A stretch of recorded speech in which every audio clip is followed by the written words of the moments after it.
Vamos conhecer a história do Seu Benedito, um engenheiro de 68 anos, diagnosticado com Parkinson.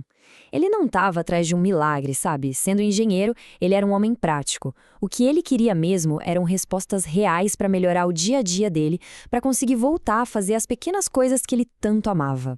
Essa frase dele captura a frustração diária de um jeito perfeito.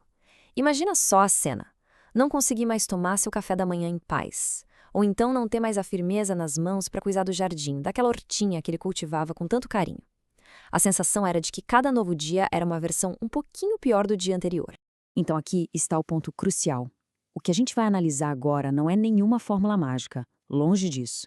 É uma abordagem baseada em ciência, uma combinação de escolhas alimentares que, como a própria ciência vem mostrando, pode fazer uma diferença bem real na forma como o corpo lida com Parkinson. Para entender de onde vem essa abordagem, é fundamental olhar para um conceito que tem revolucionado a medicina: a conexão intestino-cérebro. A nossa compreensão sobre o Parkinson mudou muito. Hoje, a gente já sabe que a doença não afeta só o cérebro. Pesquisas super recentes mostram que o intestino tem um papel central nisso tudo, e o que acontece lá pode sim influenciar diretamente na progressão da doença. A base científica para essa história toda é a chamada hipótese de Brack. Ela vem sendo cada vez mais confirmada e sugere que, olha só, tudo pode começar lá no intestino. E o que isso quer dizer na prática?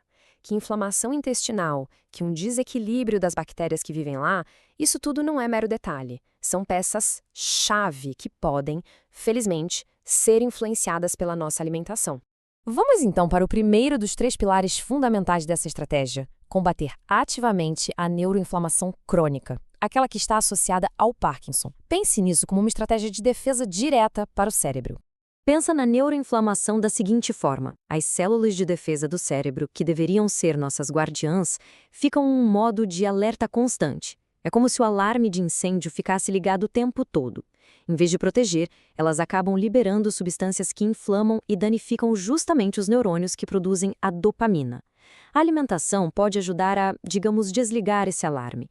E aqui, o primeiro herói da nossa história é a curcumina, que vem do açafrão da terra. É um anti-inflamatório super potente que consegue atravessar a barreira que protege o nosso cérebro. Mas tem um detalhe crucial. Sozinha, o nosso corpo praticamente não consegue absorvê-la. E é aqui que a estratégia entra em jogo. A regra prática que o Seu Benedito seguiu foi bem simples: consumir a cúrcuma sempre junto com a piperina, que é o composto ativo da pimenta do reino, e uma fonte de gordura boa, como o azeite de oliva. Esse trio, ele transforma completamente a absorção. E o resultado disso é impressionante. Estudos mostram que essa combinação com a piperina da pimenta do reino pode aumentar a absorção da curcumina em até 97%. Pensa na diferença que é absorver 3% de um nutriente e absorver quase 100%. É algo que muda o jogo completamente. Bom, além da cúrcuma, outros alimentos foram essenciais nessa jornada. O azeite de oliva extra virgem, um de boa qualidade, tem um composto com ação anti-inflamatória que alguns estudos comparam até com a do ibuprofeno. E peixes mais gordurosos, como salmão e sardinha, são riquíssimos em ômega 3, que são como os tijolinhos que constroem e reparam os nossos neurônios. Beleza, vamos agora para o segundo pilar. E ele se conecta diretamente com aquela ideia da hipótese de Bryan que a gente falou agora há pouco. A importância de nutrir a comunidade de micro-organismos que vive no nosso intestino. Em pessoas com Parkinson, essa comunidade, que a gente chama de microbiota, muitas vezes está bem desequilibrada, com menos bactérias do bem. Mas a boa notícia é que nós podemos mudar essa composição em poucas semanas, simplesmente através da alimentação. Para repovoar esse intestino, o Seu Benedito incluiu o kefir na rotina. E a razão para isso é uma palavra: diversidade. Enquanto o iogurte comum tem ali 2, 3 cepas de bactérias, o kefir pode ter mais de 50. É uma variedade imensamente maior para dar aquele suporte para a saúde intestinal. Mas olha só, não adianta só colocar as bactérias boas para dentro. A gente precisa alimentar essa turma. Os probióticos, como o kefir, são as bactérias em si. E os prebióticos, que a gente encontra em alimentos como banana verde, aveia, alho, cebola, são o alimento para elas. A estratégia do Seu Benedito foi justamente combinar os dois.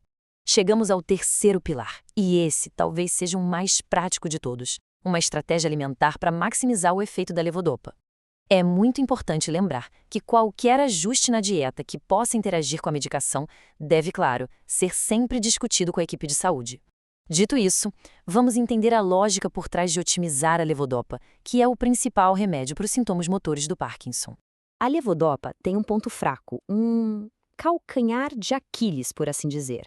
Ela compete com as proteínas que a gente come, carne, ovo, queijo, pela absorção lá no intestino e também pelo transporte até o cérebro.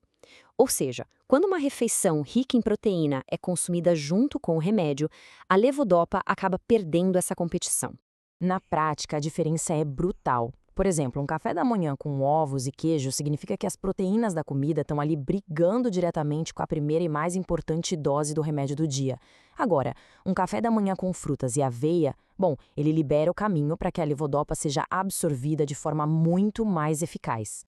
Então, a estratégia, que é conhecida como dieta de redistribuição proteica, segue basicamente estas 3 regras bem simples. Ela já foi validada por vários estudos e pode reduzir de forma significativa as flutuações motoras, sabe, aqueles períodos em que parece que o remédio simplesmente para de fazer efeito.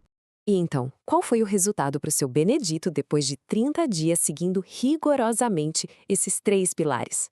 A palavra-chave aqui não foi cura, mas sim estabilização, o que para ele foi algo igualmente poderoso.